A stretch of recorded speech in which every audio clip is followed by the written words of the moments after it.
Tonight, we dine in hell!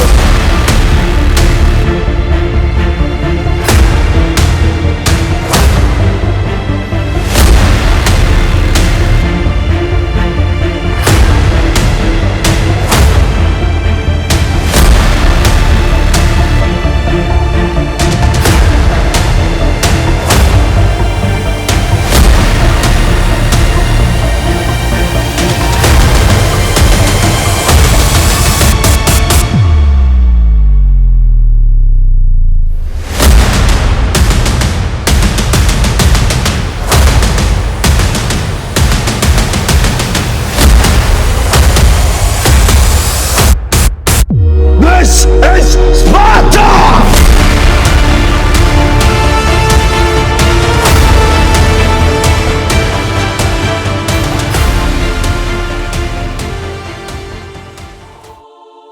A Goji training system.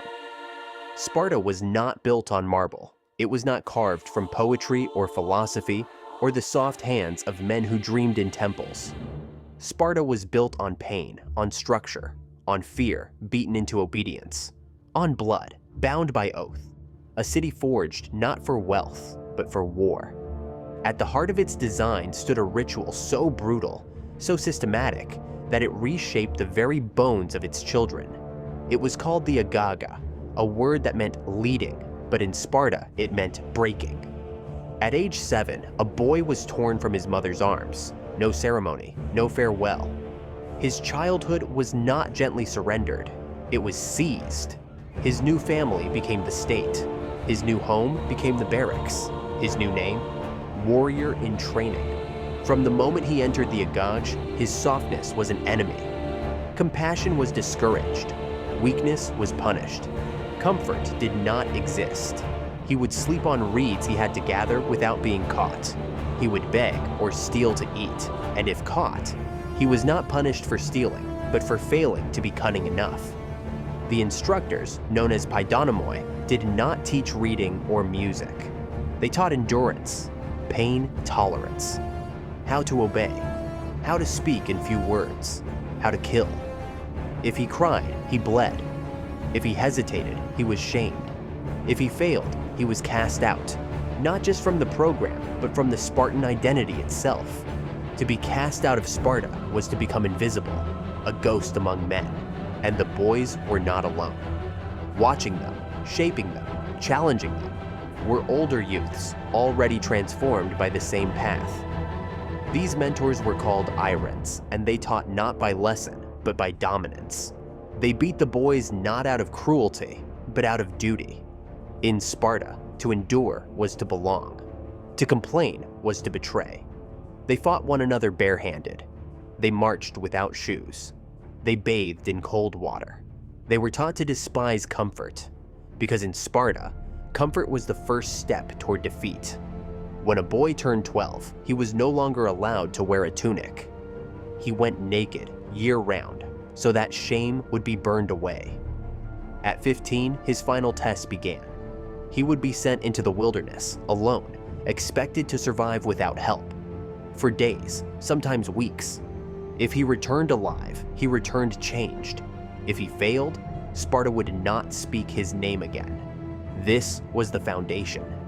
Not for one man, not for one generation, but for an entire society of warriors who understood from birth that their lives were not their own. By the time they stood in a shield wall, they were no longer boys. They were blades, sharpened, tempered, emotionless. But it was not just the boys who were trained. The city itself, its every law, its every breath, was designed to feed the machine. Sparta was a nation that raised its men to die, and raised its women to let them go. But beneath the polished bronze and iron discipline of Sparta, there was a darker truth. One not carved into statues or sung in victory hymns, but buried under the silence of those who were never allowed to speak. For all its talk of freedom, Sparta was a nation that rested on slavery, not the kind traded in marketplaces, but one bred into the soil itself. They were called the helots. The helots were not foreigners. They were Greeks, once free people of Messenia and Laconia, conquered, stripped of identity. and chained to the land they once called their own. While Spartan warriors trained for war, it was the helots who farmed, harvested, carried, cleaned, and bled in silence. They fed the system, they sustained it, and they were hated for it. Each year, the Spartan government declared ritual war on the helots. Not metaphorically, legally. This allowed any Spartan youth to kill a helot without trial as a form of training, a rite of passage, a cleansing of weakness. They called it the Cryptia, a shadow campaign of sanctioned murder, where young Spartans hid in the hills by day and slit throats by night. The helots outnumbered the Spartans by as much as 7-1. But terror kept them in place. Humiliation kept them quiet. They were forced to wear dogskin caps. They were made to get drunk and perform ridiculous dances, so Spartan youth could laugh and learn what not to become. The very foundation of Spartan order was built on systemic dehumanization. Spartan freedom was not freedom at all. It was control through fear, for both citizen and slave. The Spartans were not free to live as they wished. They were bound to the laws of Lycurgus, to the war machine, to the silent threat of helot revolt that never truly went away. And even among the citizen class, life was not soft. A Spartan warrior, no matter how great, could not eat with his family. He could not dine in private or feast in celebration. Every night, he was required to attend the syssitia, the communal mess hall. It was not a social club. It was an extension of the agag, a place to enforce discipline, equality, humility. No matter his rank, every Spartan ate the same black broth, made of pig's blood, vinegar, and salt. To eat elsewhere was considered weakness. To bring luxury to the table was betrayal. In the syssitia, boys sat with men, and the relationships between them were not always platonic. This was Sparta's most controversial, most debated custom. Its institutionalized pederasty. Older warriors often formed emotional, intellectual, and sometimes physical bonds with adolescent boys. These relationships were meant to instruct, to inspire, to pass down the unspoken rules of manhood and warfare. Some were romantic. Others were purely didactic. But all of them were folded into the Spartan model of male bonding. The phalanx, after all, functioned best when every man would die for the one beside him. Modern minds recoiled, ancient minds rationalized, but no part of Spartan life escaped the iron hand of the state, not even love. And there was more still. Sparta practiced eugenics, not in theory, but in law. A newborn child was not given to its mother to nurse. It was given to a council of elders who decided whether it was strong enough to live. If it showed any sign of deformity, illness, or weakness, the baby was taken to the foot of Mount Taygetus and left to his fate. This was not cruelty. This was policy. The state did not raise Spartans to be kind. It raised them to be perfect, to endure, to fight, to sacrifice. And so the cycle turned. Boys became warriors, warriors became mentors, mothers became mourners, and the helots remained beneath it all, beaten, bloodied, silent. This was Sparta, not as the poets imagined it, but as it truly was. A nation built not on freedom, but on fear, not on peace, but on preparation. Every inch of Sparta was a sword, sharpened from birth, pointed toward war. And yet, in this world of iron and obedience, where boys were broken into men and helots were bound in silence, there existed a different kind of force. One not forged on the battlefield, but in the hearth, the council chamber, the home. One that did not wield a spear, but shaped the hands that would, the Spartan woman. In the ancient world, a woman's voice was often confined to whispers behind doors. In Athens, she could not vote, could not own property, could not speak in court, could not choose her husband. She was expected to be modest, invisible, and obedient, but not in Sparta. Spartan women were unlike any others in Greece. They were educated, they were trained, not for war, but for strength. They ran, they wrestled, they sang hymns of victory and birth. They were not hidden behind veils or behind men. They were expected to speak boldly, walk proudly, and carry themselves with the same discipline demanded of their sons. Their role was sacred and brutal. They did not raise their boys to be loved. They raised them to be lethal. They reminded them every day that life was not the goal. Glory was. It was a Spartan mother who sent her son to Thermopylae without tears. It was a Spartan wife who told her husband, "With your shield or on it." And it was a Spartan queen, Gorgo, wife of Leonidas, who stood in the council and faced men who questioned her place. When asked why Spartan women were the only ones who could rule over men, she answered without flinching, "Because we are the only women who give birth to men." They owned land, they spoke in public, they managed estates. When the men marched off to war, it was the women who kept Sparta alive. Not in the fields, like the helots, but in law and order and economy. They were not soft. They were not submissive. A Spartan woman was expected to be strong enough to carry the weight of death and never flinch. She could not wail in grief. She could not collapse in despair. If her son died bravely, she would walk the city with her head held high. If he fled in shame, she would disown him. Sparta's spine was not made of shields and swords. It was made of women who understood sacrifice better than any man. They were not merely survivors of a warlike culture. They were its guardians. They shaped the soul of Sparta not with kindness, but with resolve, not with lullabies, but with fire. In a world that silenced women, Sparta gave them a voice, because only they were trusted to raise the men who would die for it. And so, the Spartan woman did not wear armor. She wore expectation. She did not carry weapons. She carried Sparta's future in her hands, and let it go without regret. Leonidas, the king who chose to die. Before he was a king, he was a third son. Not the heir, not the favorite. Just another boy in the dust, stripped of name and comfort, sent into the wild jaws of the Agog with no crown to protect him. Leonidas did not inherit power. He survived it. There was no golden cradle, no silk curtain separating him from the other boys. He learned to steal to eat, to bleed without crying, to obey without question. His hands became calloused before they became royal. His back was scarred by training before it was cloaked in authority. And when he was forgotten in the royal line, he did not complain. He endured. That was Sparta's first lesson. You are owed nothing, not even breath. When fate took his older brother Cleomenes from the throne without a male heir, it did not hand Leonidas power. It forced it upon him. The third son became king not because he wanted it, but because there was no one else strong enough to bear it without breaking. He did not celebrate. He did not boast.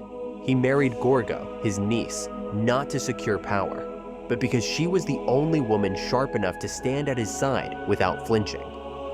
As king, Leonidas did not rule with spectacle. He did not sit on thrones of marble or command men with flattery.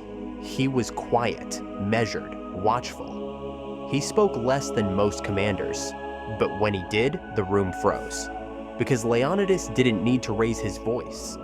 His life already screamed discipline. He was not seduced by war, but neither did he fear it. He understood something most kings never do.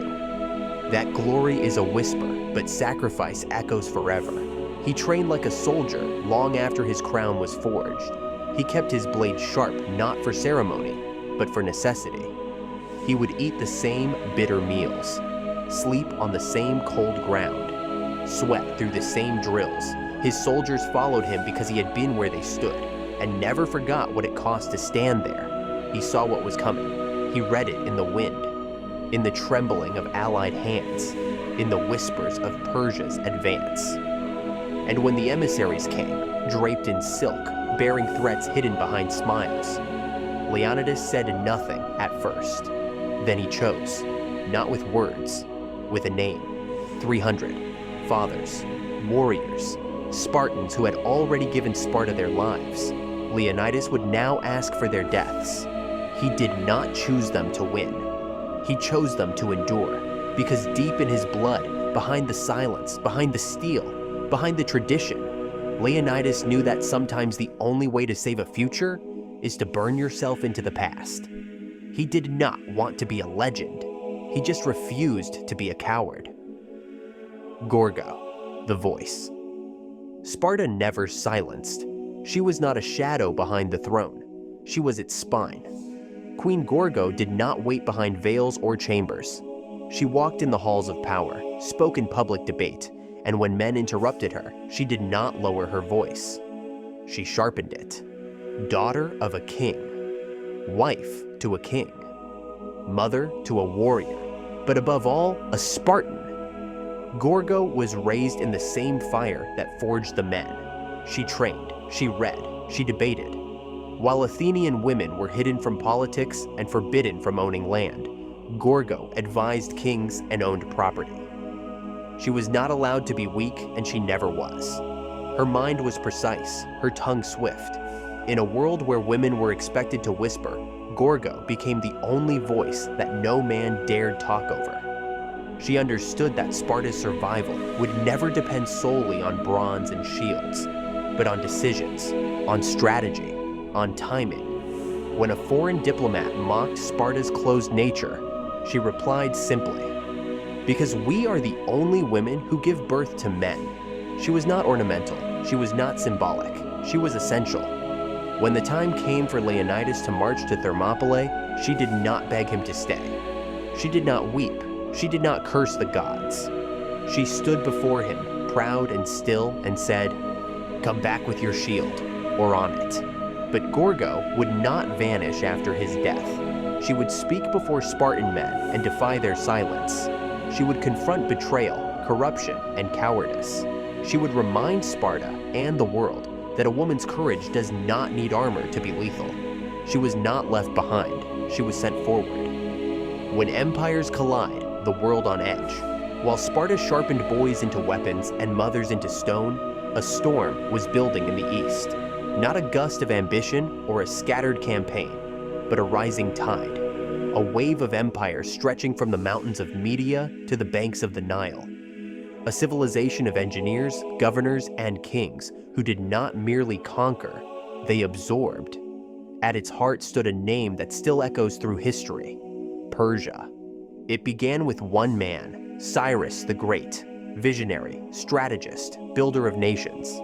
He forged the first true empire of the ancient world, not by fire alone, but by law. Where others enslaved, he allowed worship. Where others taxed with cruelty, he ruled with tolerance. Babylon fell before him, but its gods remained untouched. His empire became a mosaic, one crown, many tongues. And from that mosaic grew a power the world had never seen. But empires, like blades, are inherited. And inheritance is not always equal to origin. Darius I, the king of kings, rose not by bloodline, but by brilliance and resolve. He was a general who became a monarch. He reorganized Persia into satrapies, built roads across mountains, created the royal highway, and implemented a system so vast, so efficient, that messages could cross thousands of miles in days. But even the greatest rulers cannot erase dissent. The Ionian Revolt, a spark ignited by Greek colonies along the western coast of Asia Minor, modern-day Turkey, threatened the balance. The Ionians, under Athenian encouragement, burned the Persian city of Sardis to the ground. Darius took it personally. He did not see a rebellion, he saw an insult. He inscribed a vow into his palace wall: "By the will of Ahura Mazda, I will punish the Greeks." And so began the first Persian invasion of Greece. Marathon. 26 miles from Athens, a battle where bronze met leather and Persian cavalry faced phalanx for the first time. The Greeks won, and Darius died with that failure etched into his memory. But his son would not forget. Xerxes I, the builder of canals, the dreamer of bridges, the ruler of kings. Where his father had sought revenge, Xerxes sought dominance. He saw Greece not as a threat, but as an unfinished sentence in the book of empire. He would complete it, not by diplomacy, not by siege, by annihilation. From Persian sources, inscriptions in Persepolis, echoes from Babylon, scrolls buried under centuries of earth, we learn that Xerxes was not mad. He was calculated. He called himself the Shahanshah, King of Kings. He was not just ruler of an empire, he was the empire. He prepared for years, built pontoon bridges to cross the Hellespont, ordered mountains to be carved and rivers redirected, gathered an army from across the known world, Scythians from the steppes, Medes from the mountains, Egyptians, Babylonians, Indians, Ethiopians, even Greek islanders who had submitted early. This was not just a force of soldiers, it was a procession of nations. They marched under banners of silk and gold, spears of iron, chariots creaked, elephants groaned, drums thundered. The army drank rivers dry as it moved. Cities submitted before it arrived. The very earth shook under its passage. Xerxes' army, the ancients would say it numbered in the millions. 2 million, some whispered. Herodotus wrote that the arrows of the archers were so many they could blot out the sun. It was not just a force, it was a vision. A statement carved into the world by the greatest empire it had ever known. But legend aside, one truth remains undeniable. No army in ancient history matched the size, diversity, and reach of Xerxes' invasion. It was a logistical nightmare that only Persian infrastructure could dare to support. To move an army of that size required months of preparation, roads carved across mountains, bridges built across seas. Xerxes commanded engineers to forge a floating bridge across the Hellespont, a strait between Asia and Europe, using over 600 ships tied together and laid with wooden planks and earth. When a storm shattered his work, he ordered the sea whipped and the engineers executed. Then he built it again. Supply trains stretched for miles, camels loaded with food, carts filled with armor, slaves carrying bronze kettles and silver goblets, bakers, leatherworkers, translators, animal handlers. The Persian army didn't just march, it brought its world with it. Flocks of sheep and goats followed the soldiers, driven by servants to provide fresh meat. Mobile kitchens were erected nightly. Rivers were rerouted or dammed to accommodate the thirst of man and beast. Every few miles, a fresh camp was built, not with tents, but with fabric palaces, designed to maintain the appearance of Persian splendor, even in the mud. This was war wrapped in wealth. Even the king's throne was carried with him, a golden seat high above the earth, surrounded by guards in robes of deep crimson and gold-threaded armor. The immortals, his elite unit, marched with spears tipped in silver and shields covered in decorated wickerwork. They moved in perfect unison, never less than 10,000, always replaced when one fell, hence their name. To the Persians, Xerxes was not a man, he was divine. His word was law, his conquest was inevitable. And yet, far to the west, in fractured, rocky lands that could barely agree on harvest dates, a whisper was growing. A whisper that said no, a whisper that would become a roar at Thermopylae. But for now, the east moved like a tide, and the west stood unsure, united only by fear. The world was no longer preparing for war. It was waiting for it, a fractured land. While Xerxes stitched together an empire of dozens of nations under one crown, the lands he set his eyes upon remained splintered, a brittle patchwork of proud cities, ancient rivalries, and grudges so old they were older than written history. Greece was not a country. It was a quarrel.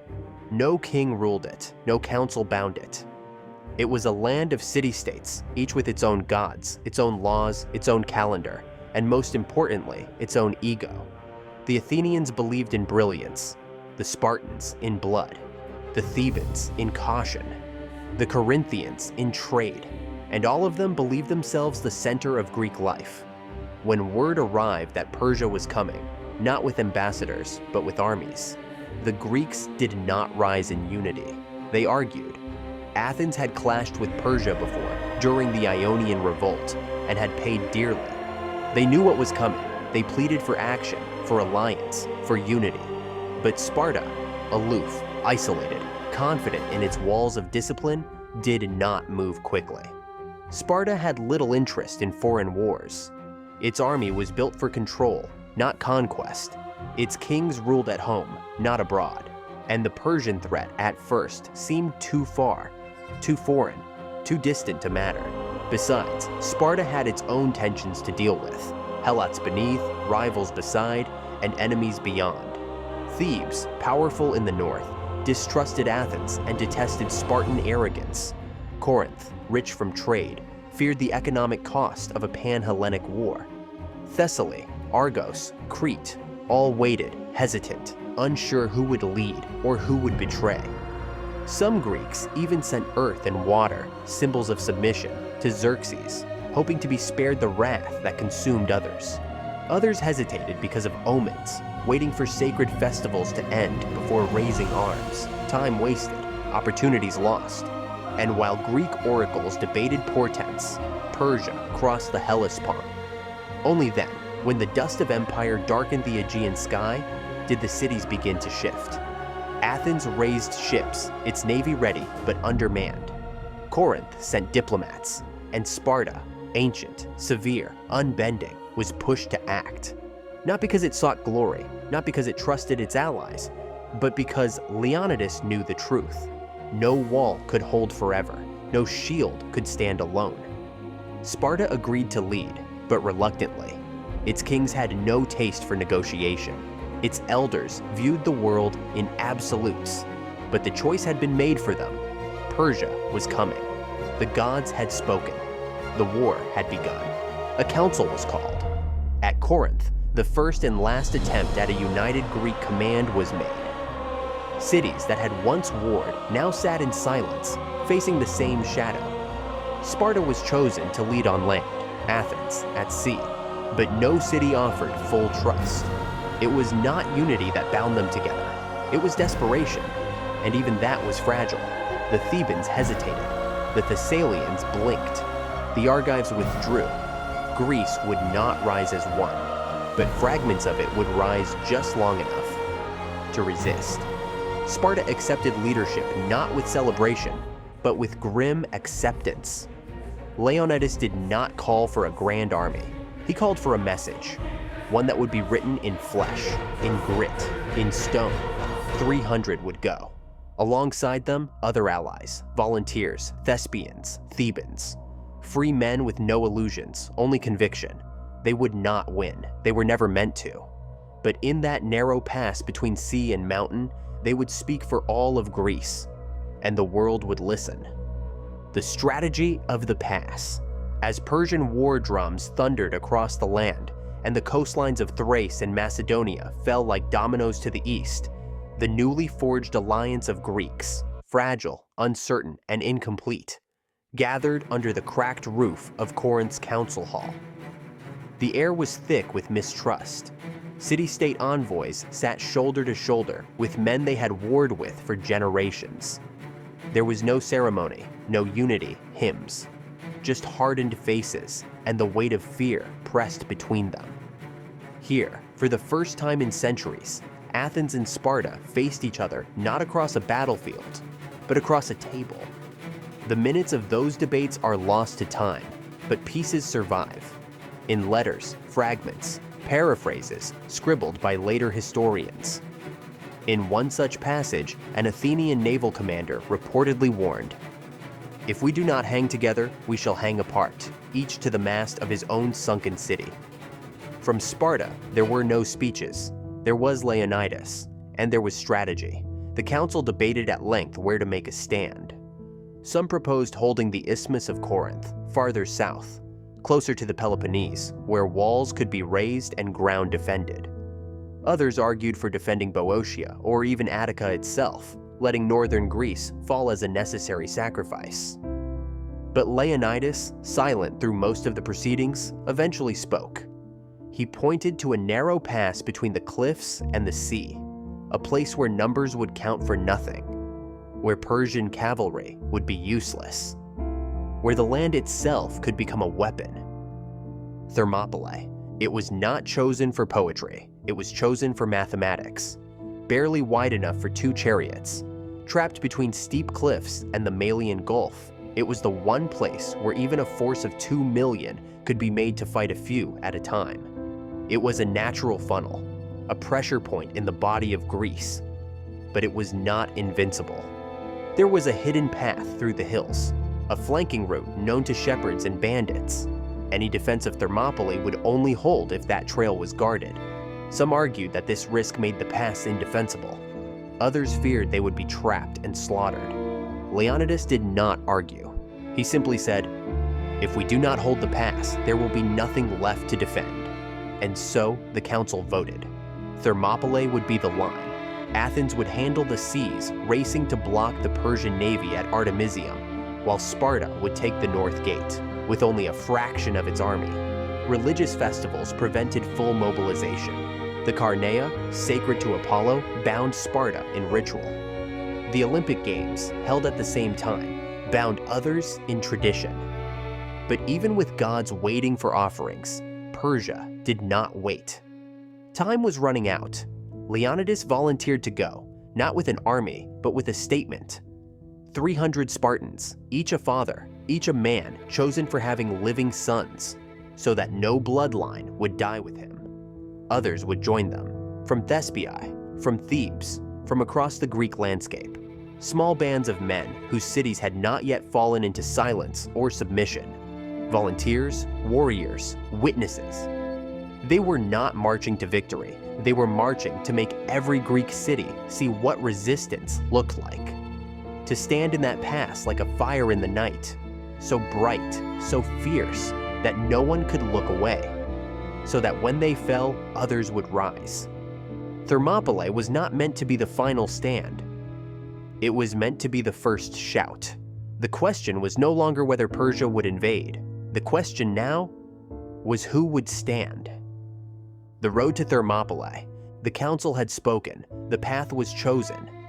But for Leonidas, the journey to Thermopylae did not begin with orders. It began with a question whispered from the gods. Sparta was not ruled by kings alone.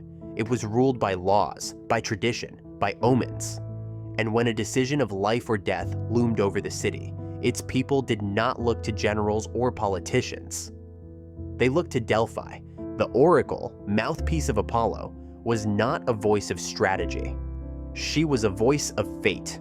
And when Leonidas sent his messengers to the sanctuary beneath Mount Parnassus, he did not expect comfort. He expected clarity. What he received was prophecy. "Hear me, O Spartans," the oracle said. "Either your great city shall be destroyed by the sons of Persia, or you shall mourn the death of a king born of Heracles. One or the other the gods will take." It was not advice, it was a sentence. Sparta would pay a price, either with its walls or with its crown. Leonidas received the message, and he did not flinch. He did not pace his halls. He did not gather counsel. He did not try to rewrite the will of the gods. He simply knew what he had to do. This was not blind heroism, not arrogance wrapped in bronze. It was calculation, precision, discipline so complete it no longer required discussion. If Sparta must choose between ruin and a funeral, Leonidas would make that funeral his own. He told no one at first, not his captains, not even Queen Gorgo. But in the days that followed, his demeanor changed, not in fear, but in resolve. He walked more often through the training fields. He watched the boys wrestle and spar, corrected their stances, nodded at their progress. He ate his meals quietly, joined the elders at the Sycia, but spoke less and less. His mind was sharpening itself for what must come. And then, at last, he told Gorgo. No tears passed between them, no pleas, only understanding. She asked what he needed. He said, 300. Not his royal guard, not the elite, but 300 citizens, fathers of sons, men whose bloodlines would live on so that their deaths could be spent without extinguishing Sparta itself. These were not picked for perfection of form. They were picked for their willingness to obey, to die, and to be remembered, not by name, but by the act itself. In private, Leonidas confided to one of his oldest companions, "We are not going to stop them. we are going to show Greece that they can be stopped. Because Leonidas understood something most kings never would. He understood that the greatest power a man can wield is the ability to choose when to let go. Leonidas did not announce their selection in public. He visited some personally. For others, it came as a quiet summons in the early morning, just before the sun kissed the rooftops of Laconia. No man refused. No man asked for more time. They packed lightly. They left their sandals clean, and they told their sons to stand taller. One Spartan mother, hearing that her husband and oldest son were both chosen, is said to have replied, "Then Sparta will lose 2 men, but gain 2 legends." The weight of this decision cannot be measured in numbers or names. Leonidas was not assembling an army, he was crafting a symbol, a flame bright enough to cast light across a continent. He understood what Persia was bringing, terror in overwhelming waves, silk banners, golden bridles, armor that glistened with the wealth of 1,000 cities. To face that with mere men was suicide. But to face it with fathers, men with everything to live for, yet willing to die for something greater, that was immortality. Their sons would carry their blood. Their city would carry their names. But the world would carry their message. That freedom is not defended by numbers, but by men willing to die so others can count themselves free. And so the 300 assembled. They trained, they prayed, they offered final rites and sharpened their blades. Their wives packed their armor, their children watched in silence. Leonidas looked into each of their eyes, not as a king, but as a brother in arms. He did not say, "You will return." He said, "You know what we must do." And they followed, because they knew this was not about saving Sparta. It was about saving the idea that men can stand, even when standing means death. Holding the gates of hell, the phalanx unleashed. They did not march with drums. They did not sing songs of triumph or chant their king's name. The 300 moved like a single thought, sharp, silent, inevitable. Behind them followed a few thousand allies, Thespians, Thebans, Phocians, and others whose names the world would almost forget. Together, they numbered perhaps 7,000. Opposing them, hundreds of thousands, spread like a living ocean across the northern plains. But the Spartans had chosen the battleground, Thermopylae, the hot gates, a pass squeezed tight between the cliffs of Mount Kallidromos and the waters of the Malian Gulf. No cavalry charge could break through. No flanking maneuver could sweep wide. Here, for once, the land itself favored the few, and the few were ready. Because the Spartans had mastered the art of war not as chaos, but as a system, a science, a language of formation and endurance, passed down through generations like scripture. The phalanx. It was not just a formation, it was an organism, alive, responsive, brutal. Each Spartan carried a doro, a spear over 7 feet long, weighted with a deadly iron tip, and counterbalanced by a bronze butt spike used for finishing or standing the weapon upright in the earth. But it was not the spear that defined the phalanx, it was the shield. The aspis, a concave disc nearly 3 feet in diameter, made of wood and bronze, strapped to the forearm, gripped with a hand at the rim, heavy, often over 15 pounds. This was not armor for defense, it was armor for cohesion. A Spartan did not use his shield to protect himself. He used it to protect the man on his left. And so, row by row, the formation locked. Shields overlapped, spears leveled outward. Each line staggered slightly behind the other, forming a wall of bronze that could march, pivot, absorb impact, and kill. Behind the front line stood veterans, rotating in when the man before them tired or fell. The lines moved like breath, expanding and contracting with perfect timing. Every movement drilled into them since childhood. Above them, commanders shouted no long speeches, only numbers, only simple calls. Enomotii, squads, pentakostias, platoons, lokos, companies. Each leader knew his unit, each soldier knew his place. The Persians had numbers, the Greeks had unity. And the Spartans had something more, a rhythm. They trained to fight not in bursts of violence, but in tempo. Step, brace, thrust, pull, reset. The spears would dart like snakes, withdrawing before counterattacks. The shield wall absorbed arrows, then pushed forward. Not fast, not reckless, just enough. The weight of it all, the armor, the heat, the scream of metal, was not a burden to them. It was home. To fight in the phalanx was not panic, it was peace. Because every man knew his role, and every man knew the man beside him would not break. This is what Persia faced. Not muscle, not madness, but discipline carved into living stone. And when the trumpet sounded and the first wave of Persian soldiers poured into the pass, shouting war cries from half a dozen languages, the 300 stood as one. The wall of shields did not move. The first wave shattered on it like glass, and Sparta began to speak in the only language it truly knew. Formation, order, blood. Persia breaks against bronze. Xerxes watched from his gilded throne, high on a ridge overlooking the pass, as his vanguard marched forward. Silk banners flapped, horns roared. His generals stood proud, certain. They had seen this before, revolt crushed by overwhelming power, disobedience drowned beneath steel. This was no different, they believed. A few thousand Greeks outnumbered hundreds to one. No cavalry, no archers to speak of, no escape route. And so, Xerxes gave no special orders. He expected surrender, or, at worst, a swift but honorable clash. Greeks scattering after a show of force. He sent Medes and Scythians first, lightly armed infantry, fast and confident, meant to test the resolve of the enemy. But Persia made a fatal miscalculation. They mistook Spartan stillness for fear. The Persians surged forward in waves, yelling, howling, blades raised high. And the Spartans? They didn't move. Not until the last second. Not until the enemy was almost upon them. And then, the phalanx stepped forward as one. Shields locked, spears lunged. The pass became a killing floor. The Medes struck like raindrops against bronze. Their short spears shattered against heavy shields. Their leather armor tore like parchment.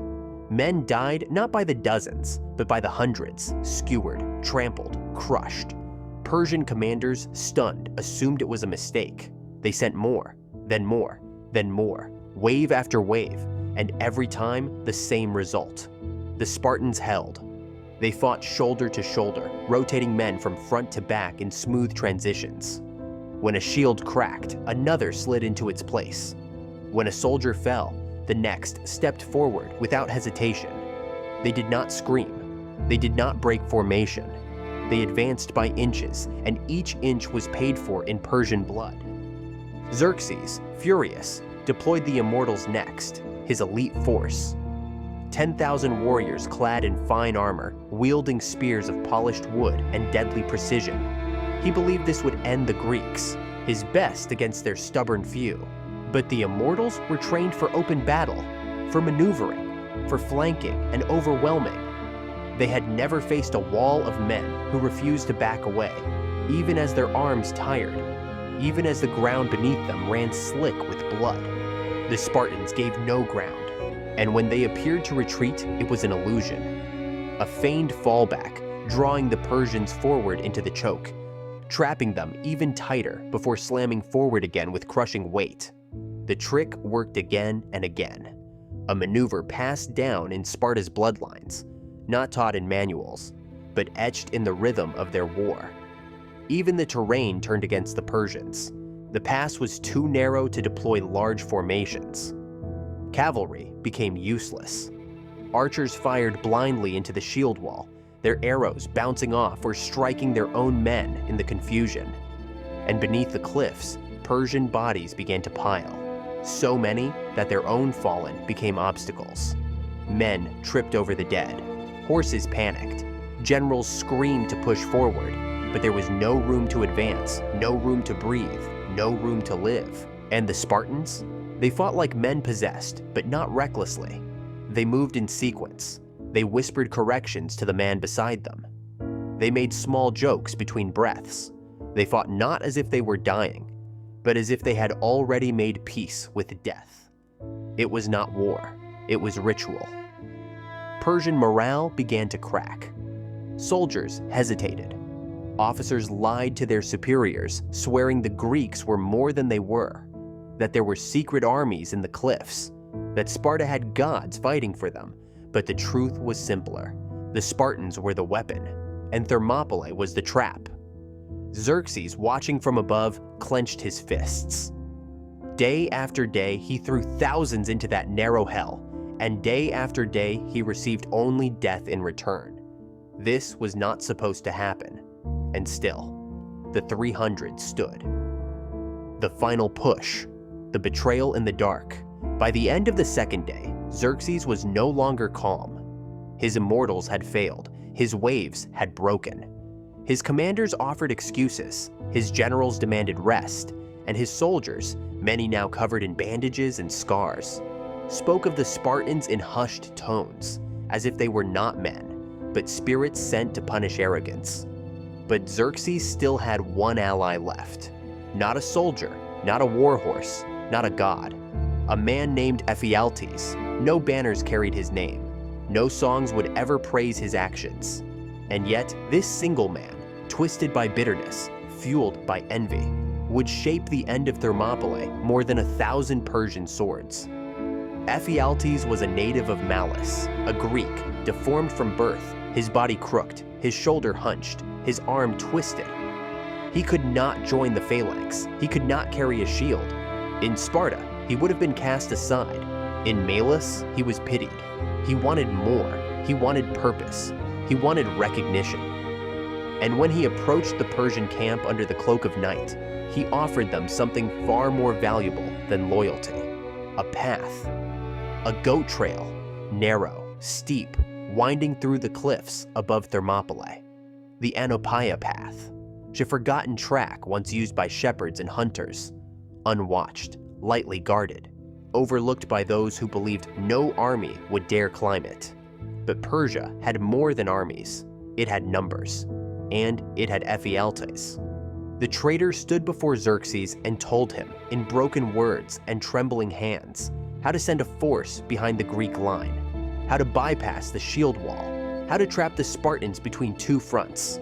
He did not ask for gold. He asked for glory, for status, for the power his twisted spine had never allowed him to claim. And Xerxes, seething with frustration, nodded once. That night, 10,000 Persians began to move.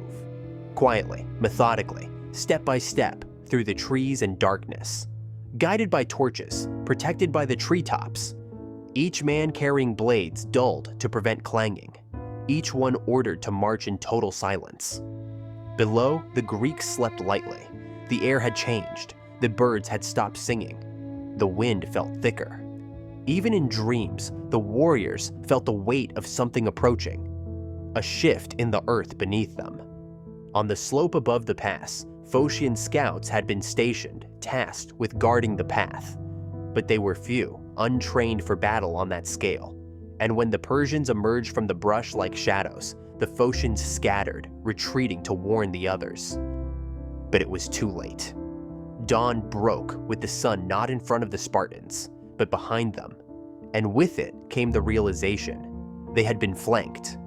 The narrow gate was no longer a bottleneck. It was a tomb. Leonidas gathered his commanders. No panic, no fear, only resolve. Some allies chose to flee, to regroup, to fight another day. Leonidas did not condemn them, but he did not follow. He stayed with his 300, with the Thespians who refused to leave, with the Thebans forced to remain, with the men who had come not to survive, but to show the world how warriors die, because betrayal might change the battle, but it would not change the message. Sparta would not retreat, not even when death approached from behind. The last wall of flesh and bronze. When the morning light spilled over the cliffs and the Persians began descending the Anopaia path behind them, the Greeks did not panic. They had already made their decision. This was the end, not a surprise, but a confirmation. And Leonidas, standing amidst his commanders, gave no long speeches. He simply looked to the pass, then to the sea, then to his men. "Eat well," he said, "for tonight we dine in Hades." And they did. There would be no retreat. There would be no escape. They would not scatter like prey. They would become a wall, one last time. With the Persians closing in from the front and from the rear, the Spartans reformed not in the long phalanx lines of traditional battle, but into a tight circle, a final phalanx, designed not to hold ground, but to protect what remained. A tactic reserved only for the most desperate, hopeless moment. A ring of shields, a storm of spears. The Spartans locked shoulders, turned outward, and prepared to fight to the last heartbeat. Around them, the remaining Thespians and Thebans joined, not as allies under Sparta's command, but as men who had chosen to fall together. They knew their names might be forgotten, that only the 300 would be remembered. Still, they fought. Then the arrows came. A black rain. So many that the sky seemed to vanish. Herodotus said they darkened the sun. And if he lied, it was only to match the truth of the fear they brought. But the Spartans, having heard this boast days earlier, had already answered, "Then we shall fight in the shade." And they did. The first hail of arrows slammed into the shield ring, clattering like stones against a fortress. Some spears broke. Some men groaned. Most simply stood, unmoving, breathing beneath bronze. Then came the charge. Wave after wave of Persian infantry stormed the pass, screaming, lunging, pressing against the wall of warriors who refused to break. Every step forward was met with a thrust. Every strike was met with discipline. The Spartans fought like the terrain, unyielding, carved from rock. But the tide would not stop, and then Leonidas fell, not to treachery, not to cowardice, but to sheer exhaustion. Bloodied, battered, pierced through the chest. He fell as he had lived, forward, blade in hand. And when he dropped, the circle tightened. They would not let his body fall to the enemy. For hours, the Spartans fought over the corpse of their king, dragging it back into their lines, defending it like a sacred relic. Every man who reached for his body with hostile intent died. Every soldier who tried to claim him was cut down, because Leonidas could not be taken. Not while one Spartan still stood, but the line was thinning, their spears splintered, their swords dulled. Some began fighting with broken hilts, with helmets, with bare fists and teeth. The earth beneath them was not dirt anymore. It was soaked with blood, with ash, with the shattered pieces of courage. And then finally, when they could hold no longer, the Persians surrounded them. But even then, the Spartans would not kneel. They stood, not in defiance, but in fulfillment. Their task was done. The pass had held long enough. The story had been written in sweat, in fire, in sacrifice.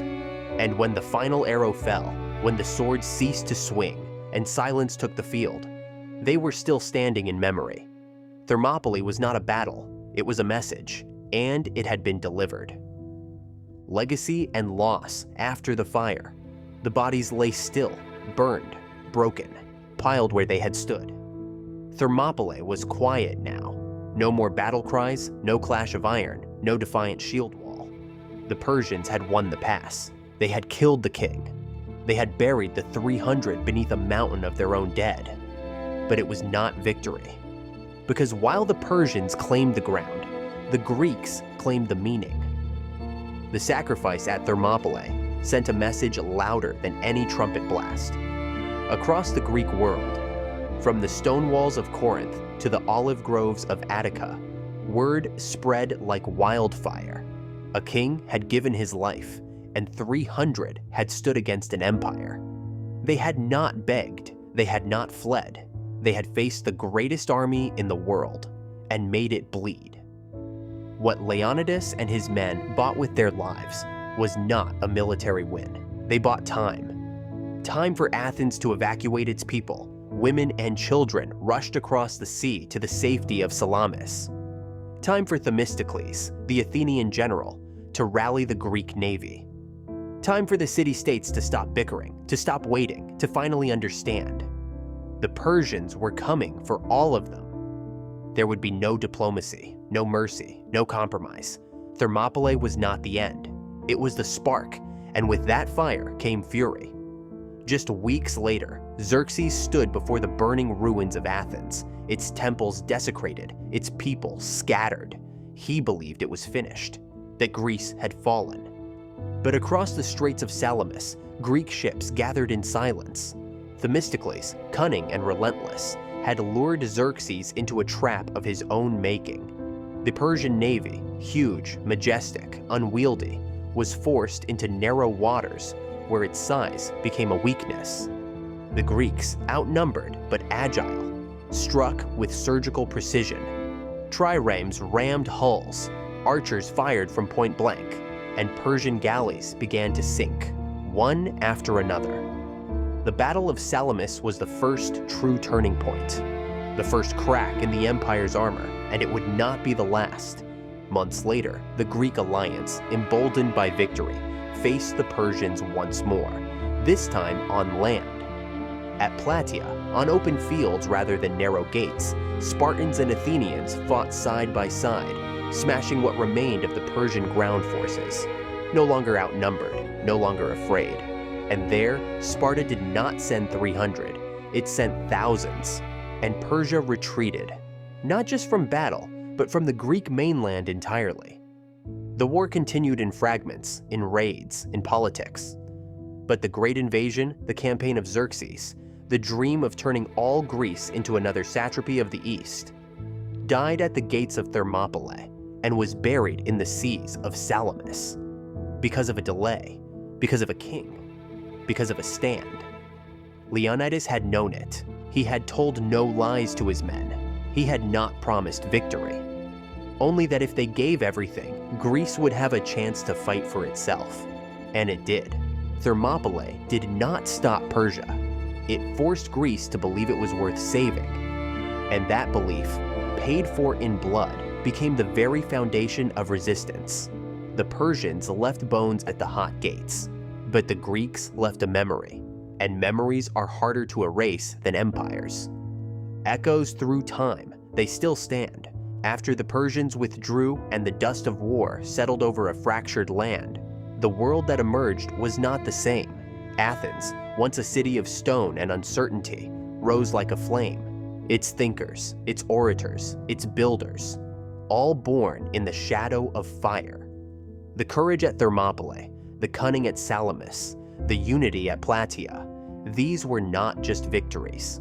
They were proof that freedom was not an accident, but a decision. In the years that followed, Athenian democracy took root. It was imperfect, chaotic, fragile, but it offered a voice to the common man, inspired not just by Plato's ideals, but by the memory of those who died without ever speaking again. And across the mountains, Sparta, though never changed in its core, emerged with unmatched prestige. The name Leonidas was spoken in hushed tones across Hellas. The discipline of the phalanx became model and legend alike. Even those who feared Spartan severity could not deny what had been purchased with Spartan blood. Art immortalized them. Pottery painted their defiance. Statues captured their final stances. Plays remembered their oaths. Poets etched their words into eternity. Go tell the Spartans, stranger passing by, that here, obedient to their laws, we lie. But the echoes did not stop in marble halls. They marched across millennia. Civil rights leaders would stand against oppression, quoting the 300. World War II commanders studied Thermopylae's strategy in Allied war rooms. Cold War ideologues used the imagery of free men standing against overwhelming force. Even today, in cities torn by missiles and fire, in trenches carved in ice and fear, the tale of 300 against the world resurfaces. In Ukraine, in Vietnam, in the halls of the US Congress, in the whispers of protest chants, Thermopylae is remembered. Because the story was never just about Sparta, it was about the choice to resist. The shield is not just bronze. It is every burden carried for someone else, every life risked for a greater cause, Every stand made not because it guarantees success, but because it defines who we are. Leonidas did not fight to live. He fought so that others could live free. He died in the shadows, so others could stand in the light. No music now, only the wind, only the memory, and the words carved in stone. Go tell the Spartans. Freedom is not inherited, it is bought. They still stand, so that we might too.